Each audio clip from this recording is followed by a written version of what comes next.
Here's what I'm seeing right now. So this is a triad, actually. One, having one of the three, eczema, asthma, or allergies, predisposes you to having the other two. And all of that sounds pretty scary, but I have some good news. And the good news is that there's so much we as parents and even as adults can do to reverse these problems by looking at the root cause. Let's ditch the quick fix and dive into today's conversation. Welcome, everyone. My guest today is Dr. Nelli Gluzman. Dr. Gluzman utilizes a holistic, functional, and integrative approach to medicine. This approach is one that focuses on the root cause of soft signs and dis-ease in children, which can almost always be traced back to gut health and nutrition. Dr. Mom, as her patients have fondly nicknamed her, is dedicated to helping each child live happier, healthier, and more fulfilling lives, free from the dis-ease caused by the imbalanced gut. She forms a strong relationship with each family she treats and creates a customized path to healing for each family as a whole. Dr. Gluzman has been a practicing pediatrician in New York for over a decade. She received her medical degree from the New York College of Osteopathic Medicine, completed her pediatric residency at Jersey Shore University Medical Center, New Jersey, and is a board-certified fellow of the American Osteopathic Board of Pediatrics. Welcome, Dr. Gluzman. It's great to have you here today. Thank you so much for having me on. So essentially, wanted to just dive right in. You're taking care of children who have chronic illnesses, and that's a wonderful thing to be doing. I'm excited to get into this conversation. What are the primary conditions that you treat? So chronic illness is a kind of it's an epidemic right now of I'm just going to jump right into it and say it. There's an epidemic of chronic childhood illness in the US. And it's not that I chose to take care of kids with chronic illness. It's becoming more and more rampant. And there are not a lot of solutions out there in the world of conventional medicine that look at the root cause of the problem. So in conventional medicine, we're really great at treating emergencies and relieving symptoms. And if your child has something like eczema or allergies or asthma or constipation, goes on and on, we could, in conventional mainstream medicine, absolutely take care of the symptoms. But there is not much done to take care of the root cause of the issue. And so I found so many parents stuck in this loop of having a child that's having constant symptoms over and over again. And they're able to treat the symptoms, and the child can get rest overnight and the rash will go away. They're able to relieve the wheezing, for example. They're able to poop, but not much else is done to look at the root cause and to heal that.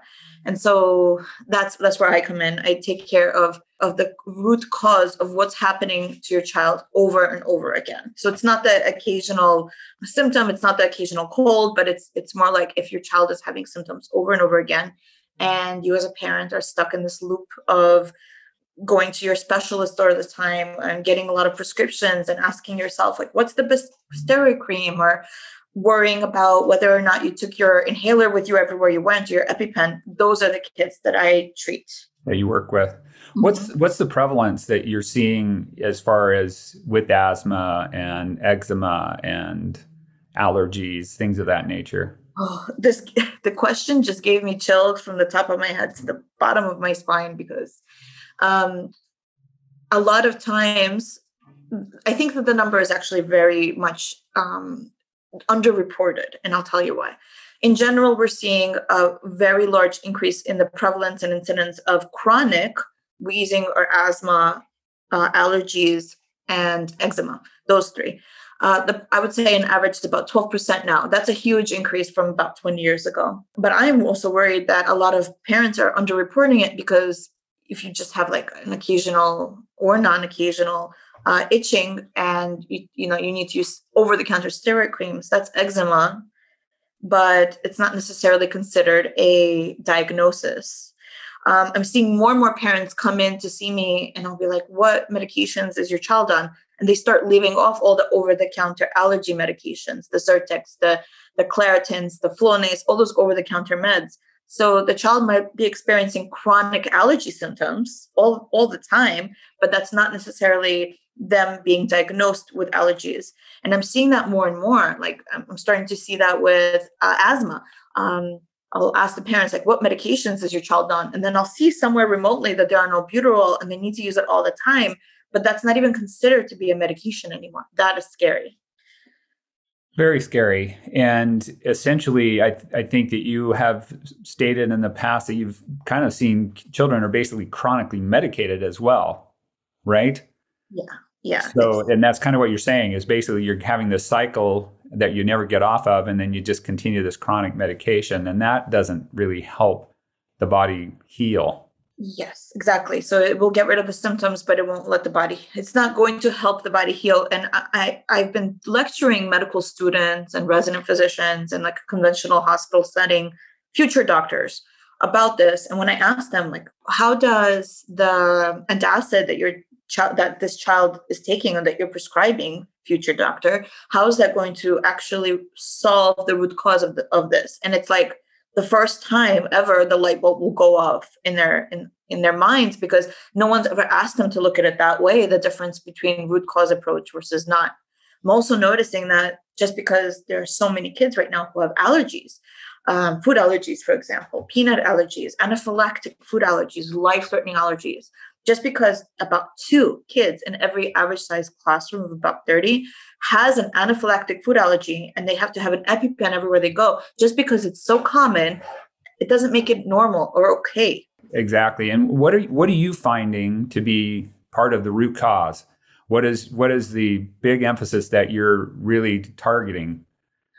So it's multifactorial. There are so many different reasons. It's never the same reason for 2 different kids.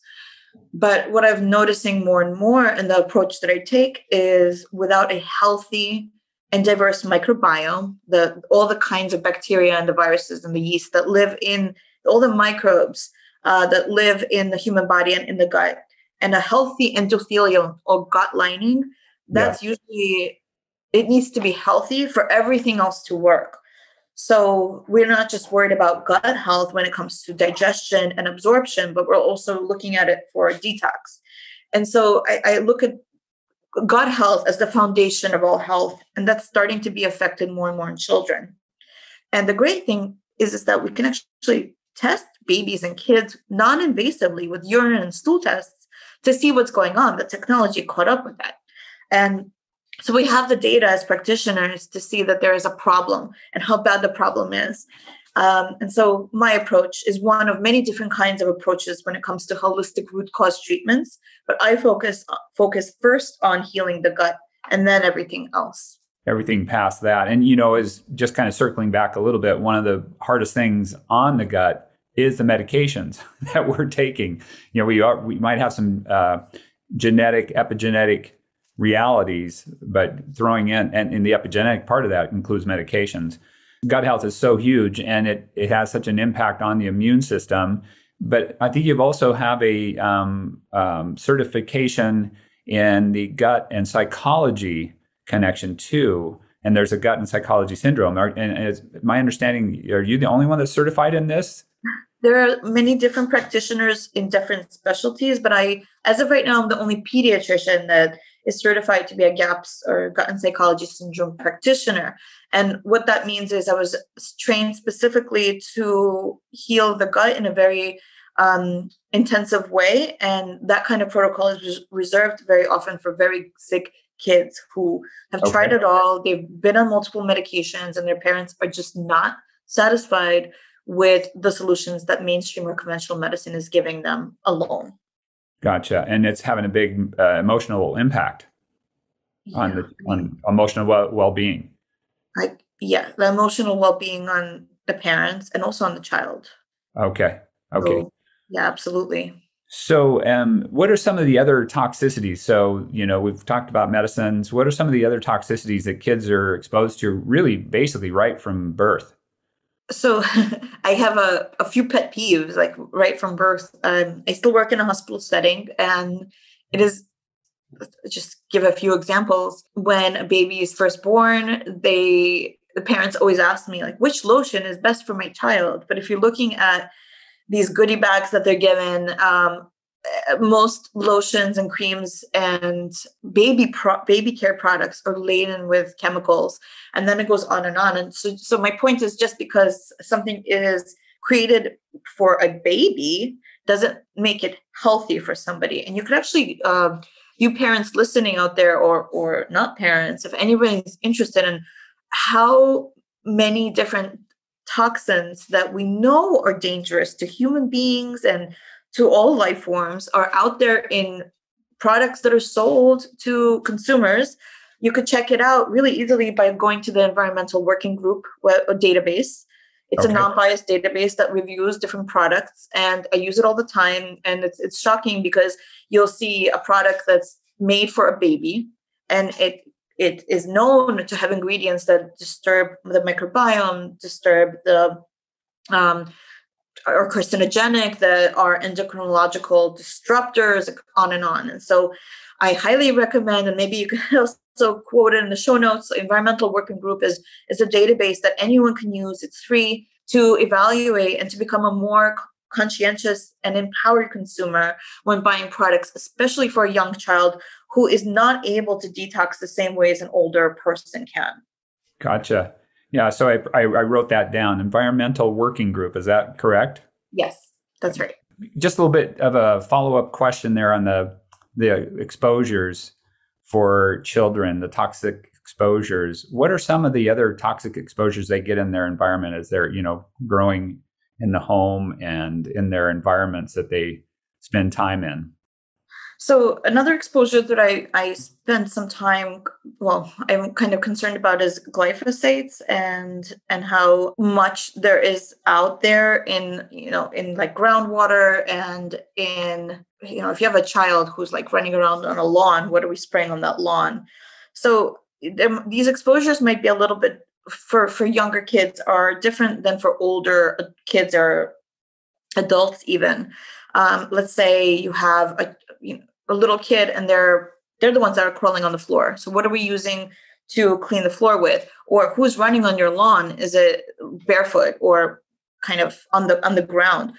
So glyphosates, the kinds of chemicals we use for cleaning our floors and things like that. Right now we have a really high toxic burden from all the spraying that's being done in playgrounds and all the public surfaces and in schools because of the cleaning that needs to be done for COVID to make it safe, for example.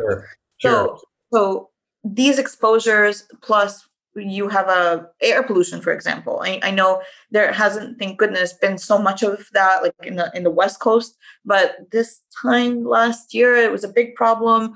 And what population are the ones that are breathing almost twice as much per minute as an adult? Those are the kids. So that all comes into play. There's so many things to be worried about, but I try not to think about, or I try not to explain to parents, like, what are the things that you could be worried about? Instead, try to control for what you can. And it's not usually air pollution outside or exposures outside the home, but you can control for a child's what they're eating. If they're eating seasonal and organic and local foods, are they getting exposure to sunshine as a nutrient or not? Are they able to detox properly because they're pooping properly? So Right. Those are the things that I like to focus on in my practice, the things that you can control for without stressing people out.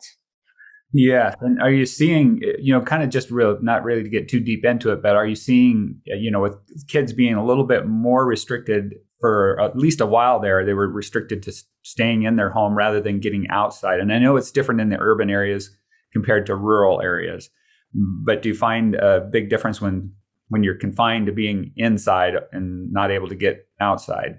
So the big difference, it would be so easy and so simple if we had some kind of issue and then you'd have a response to that issue by the body almost immediately.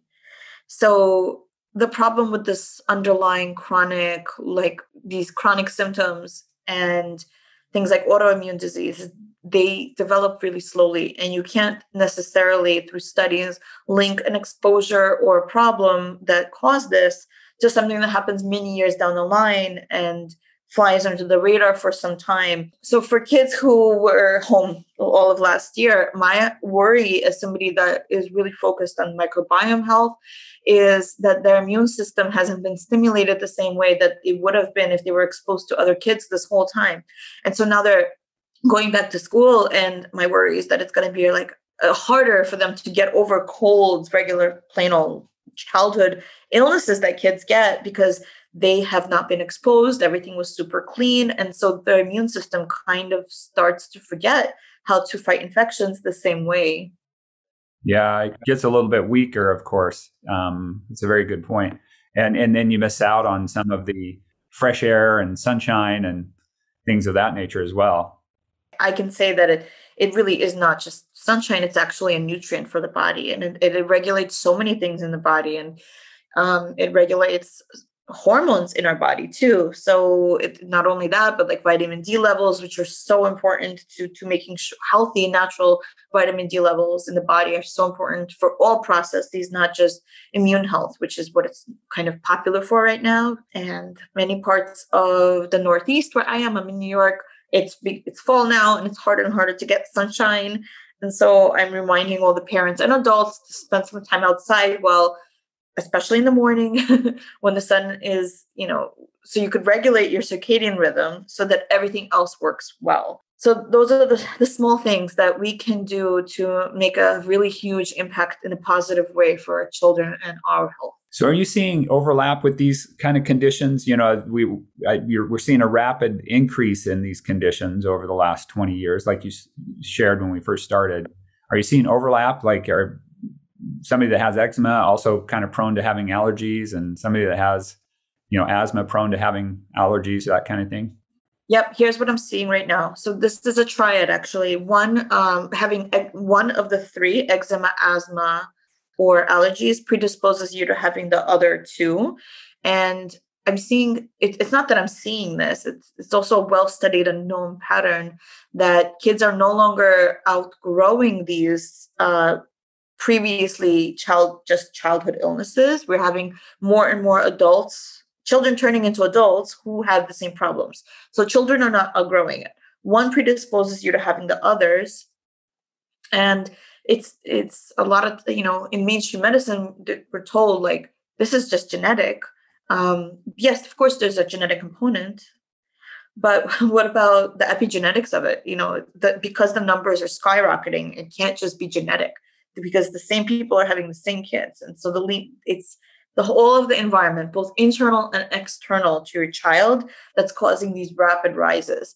So yes, I'm seeing a triad. It's usually eczema and allergies linked very closely together. And all of that sounds pretty scary, but I have some good news. And the good news is that there's so much we as parents and even as adults can do to reverse these problems by looking at the root cause. The root cause, yes. So that's so important. I had mentioned before we started recording, there's a Children's Health Defense. They'd published they've reported that in 1986, 12% of children had chronic illnesses, including the three we're kind of focusing on today, but others too, ADD, ADHD, those kinds of things. And they report that today, like you said, it's rapidly progressing, and they're reporting it's probably closer to 54% of children that have some type of a chronic illness today compared to 12% in 1986. And we know what you've shared, in talking here, that the conventional approach has always been kind of a symptom approach. Hey, let's do a steroid cream, let's do a medication, an EpiPen, an inhaler. And those are great. I have a daughter who's had asthma, and she needs to keep that inhaler with her because she gets an environmental exposure to a horse dander, and it's really life-threatening. So it's really cool that we have these emergency opportunities, but unfortunately, they've been used as a healing tool, and people use them to just manage the symptoms. So the symptom approach is kind of that quick fix approach, and we need that sometimes. And I'm rambling on here to say, love you to kind of point out some of the natural, things that you're using, and the testing, the nutrition, and some of the foods and ideas that you have to help your families actually heal rather than just try to do a quick fix. I just want to preface by saying there are many different kinds of approaches and modalities that are do similar things. And this is just my approach with my patients in my practice, that I found to be most effective to start the process of healing and reversing these chronic illnesses.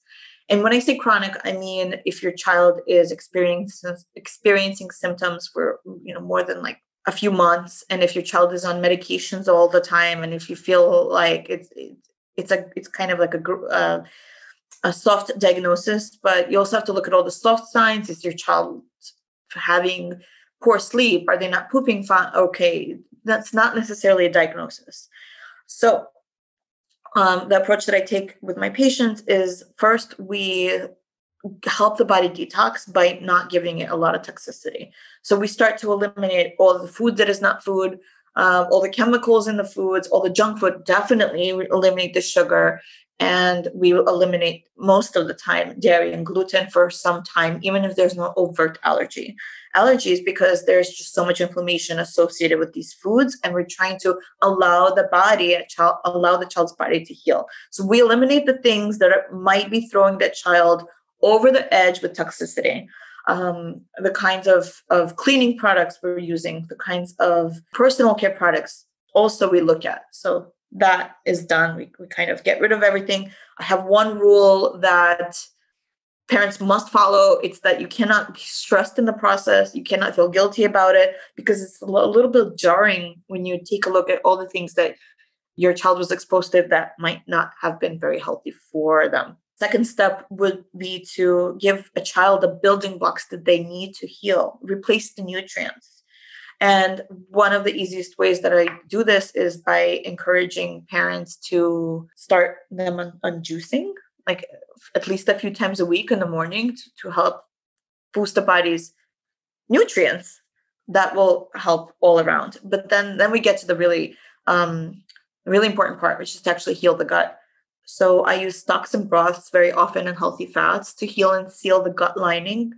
And then we restore the microbiome. And I like to do this most often by using fermented foods instead of just supplements. So that's kind of like the short and the short of it. It is individualized for every family. You have to also remember that these are kids, and you can't always convince a 2-year-old to eat fermented foods. And so we work to make sure that this is a livable approach that is not stressing the whole family. And sometimes it could take 3 months, sometimes it can take a month, and sometimes we work together for a year and take small steps little by little so that it doesn't stress out the family. And then there's testing. Yeah, so I'll come back to that testing. You're kind of hitting some of the challenges that all parents have. How do I get my children to eat their fruits and vegetables? That kind of thing. But you're actually talking about healing the gut, and we're talking about bone broth and stocks and soups and things of that nature. What's kind of the trick? Oh, yeah. There. Oh, you're looking for a bag of tricks? I got it. So the trick with stocks and broths is there are a lot of different tricks. I mean, it depends on the age. First of all, I'm not against bribery. Okay. Like I don't think it's wrong if that's what needs to be done. Yeah, but you can't really do that for like a 1 or 2-year-old because they just don't. You can't do it. Sure. So for those kind of kids, if they're really resistant, then you can cook with these products. So if you're using mixed soups, you can use bone broths and stocks anywhere that you would use any kind of fluid for cooking. That's a possibility. But drinking stocks and broths on an empty stomach is best. And something that has been working really well with families is offering warm broth or stock between meals instead of water or whatever because their kids tend to get thirsty. So instead of offering them their usual beverage, offer that first. And offer it before a meal because they'd be more apt to try it, to drink it if they're kind of hungry and thirsty. Yeah, it makes sense. Yeah. That works really well, but to be honest, most kids end up liking it. And so making sure that your child sees you eating that is very helpful. With things like fermented foods, if a child is like old enough, they could help you make it and they'd be more willing to eat it. Younger kids, you could actually hide stuff like beet kvass, which is a fermented beet beverage, in a smoothie that you have in the morning. And the taste is really easy to hide because it's sweet and it's bright red, so it doesn't even look weird. Things like sauerkraut could be hidden on, you could put it on any meal where you would have salt. And so the taste is kind of hidden. And kids love fermented carrot sticks, and it's a finger food. So you could just have that as a snack. That's like a big favorite. So you don't have to necessarily eat handfuls of sauerkraut to get like fermented foods into the system. Sure. And so I imagine in your working with families, these are the details that you work with them on, right? Is kind of coaching them along this pathway. Because I know, I've got a lot of grandkids, and it's hard to each, if a family's got 3 or 4 or 5 kids, you got 3 or 4 or 5 kids that have different tastes and sensitivities, and it's a challenge. I'm sure you know that very well. Yeah, I do. I'm a parent, and I also started off not loving these things personally, so I totally get it. I just don't love stocks and broths that much. But these are the prescriptions that I write. So if you could convince your child to take a medicine every day and handfuls of medicines, or do a nebulizer treatment, and you could probably do this as a prescription too. These are prescription grade healing modalities. I also, your parents listening out there, if you could figure out for me and have any tips on how to get a kid to take fish oil, I'm still looking for solutions. That's the hardest part. So without doing it as like a gummy, because that's the best I've got for very picky kids. Fish oil is a hard one. So my challenge to your listeners is to send me a message if you figured it out. On the fish oil, that's a really good one. So let's go ahead and circle back to the testing that you do for your children. We don't usually start with testing. So much changes if you're doing a very thorough healing modality for the gut. And I also have to be mindful of the resources that parents are busy and moms and dads are busy. And the testing, the great functional medicine testing is wonderful because it's non-invasive. It's not usually blood work. It could be done at home, which is great, but you have to fill out a form and you have to get the box, and then you have to sit your kid down and you have to send that urine or the hair, and then you have to go and follow that, and then you have to make an appointment again. So, and it's expensive sometimes. So sure. It has a time and place. And what I found is that I don't do much testing until we do a healing gut protocol for a month or 2, unless there's something very specific that we're looking for. And the testing can range. It really depends on exposures. I have a lot of kids who are exposed to mold because they live in old buildings and in New York, because they're not living in homes. And so we do testing for that if that's what's necessary. But then there are kids who overall just have gut issues, and then we'll do a oat test, a urine oat test. It really depends on what you're sending for. There are a lot of testing available now that are direct to consumer. I'm a little bit skeptical of those, and I've done them. And I don't love that they're always you'll do it and then it'll tell you what's wrong and what foods are best for you. But a month later, that database will get all new information because it's a system that's learning, and it will give you new recommendations. And it's just automated recommendations. And I don't love that. And I don't recommend it to the families that I work with. These direct to, you could do your own gut testing. That's what I found to be true. The technology is incredible, but you need to have a provider that you're working with that really knows and understands what is just access information and what needs to be addressed. And this is especially important for kids because you'll have a lot of, usually the results are based for an adult, healthy adult, and not for a child.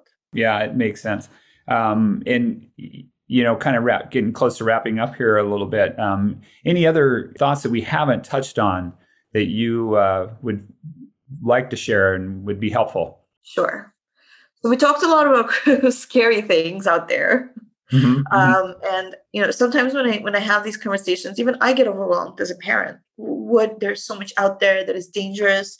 There's so many things that we can't control for. And there's so many pollutants out there and toxins, and the number is going up and up and up. And there's so many things to be worried about.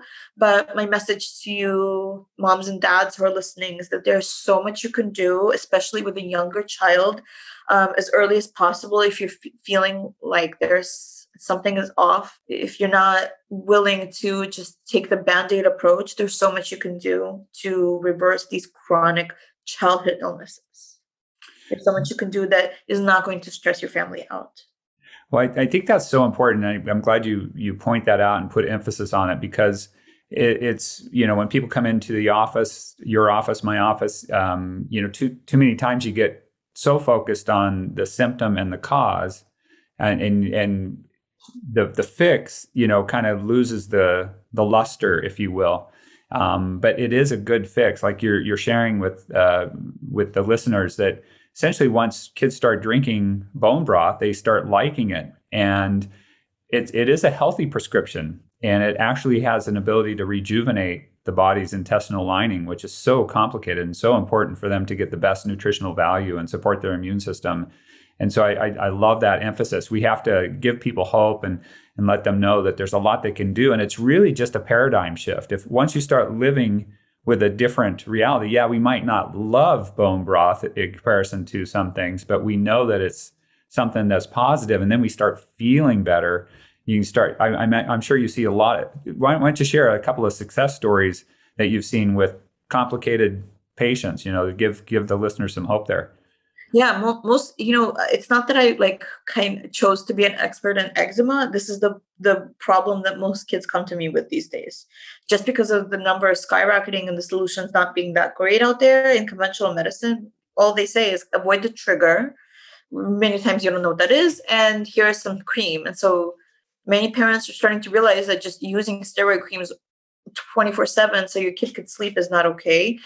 So what I've been seeing is, a parent will come in and they'll say, this is the problem. The skin can be so bad. This child is using for a year or two. They have to use steroid creams over and over again. We put them on a dietary nutritional healing modality for about a month. And the plan is we'll do some testing after, and then they'll come back to me and say, everything is so much better and we don't need to do any testing. So I'm seeing that more and more also with very young babies. Unfortunately, the incidence and prevalence of younger babies, even under 1, having this issue is also increasing so dramatically. And then a lot of times these babies are breastfed or they're weaned off their formula, for example.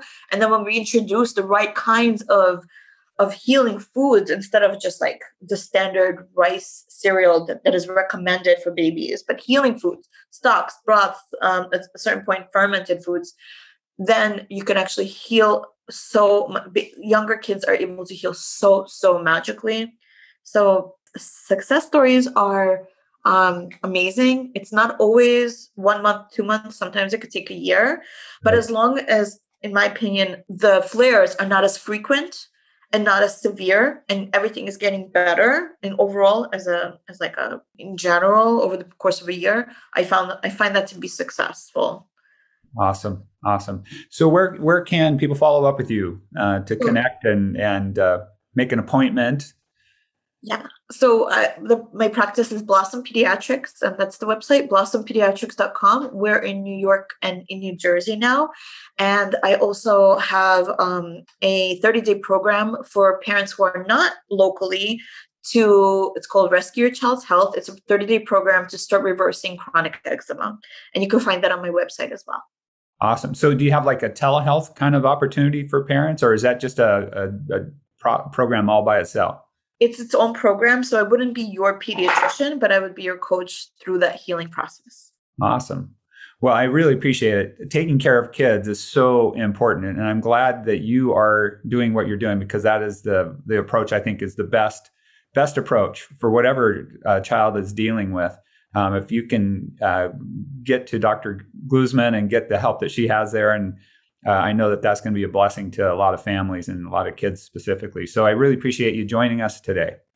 Thank you so much for having me on, and thank you so much for creating such a fascinating and amazing podcast. I love it.